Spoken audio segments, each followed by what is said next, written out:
ګرانو کتونکو دغه مور او لور زموږ په څنګ کې موجود دي چې ارصدې سره تعلق ساتي او د لورکۍ واده دی او د هغې دپاره راغلي ده خو څوک ورسره مدد کوي نو زموږ د ایزي پیسه نمبر دی 0333 595250 د دوی نمبر مې پیچو خو نمبر یې شته دی نه نو خو تاسو سره ولیږل او د دې دا لور خپله خور وګڼله نو لاس په لاس به هم چې کوم دی دی له ستاسو هغه پیسې ورکړي وي او ستاسو هغه مدد او تعاون چې کوم دی هغه به دوی ته ورورسي او دغه لور له به جخیز وکړي داسې څوک وي ما سره رابطه وکړي نو زه هم خیر دی د دوی ځای ته وررسوم لاس په لاس والله کور کې هم دغه جهیز سامان ورکولی شي مورې څو لوریانې دي څلور لوڼه مې دي دا درېیم واده او یوه وړه ده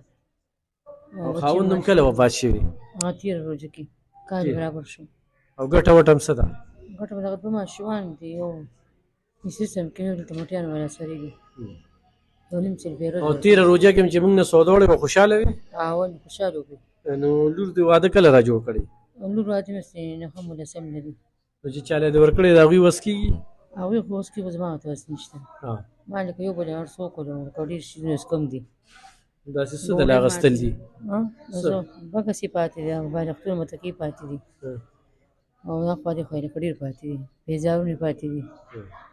یم چې ما تاسو اوس ګیلاس وکړئ نو زه به دې لاړ څه برابر کړم پردې خلک دي دا سوکي چې ډوډۍ پې کوي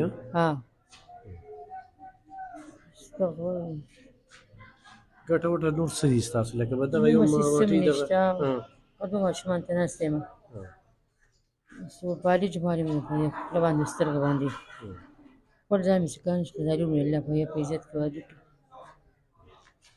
ګرانو کتونکو داسې څوک وي نو خپله خور یې وګڼئ ضرور سره تعاون وکړئ ضرور سره مدد وکړئ چې د دې دا لور چې کوم دی د دې پکې ژوند جوړ شي او دا پکې واده شي نو دغه بکس طلب کوي د متکو طلب کوي په هغه ورځ د روټۍ طلب کوي داسې لږ لږ سامان چې کوم دی د غریب سړي خو دغه لږې خبرې وي غټ خلک خو په یو واده باندې کروڑا روپۍ لګوي د دوی دغه زرګو روپو ته ضرورت دی خو وي تشه جیبه ته مې دښمني څوک داسې مدد ورسره کول غواړي نو یې خپنېغه زموږ سره مدد وکړي ډېره مننه خوشحاله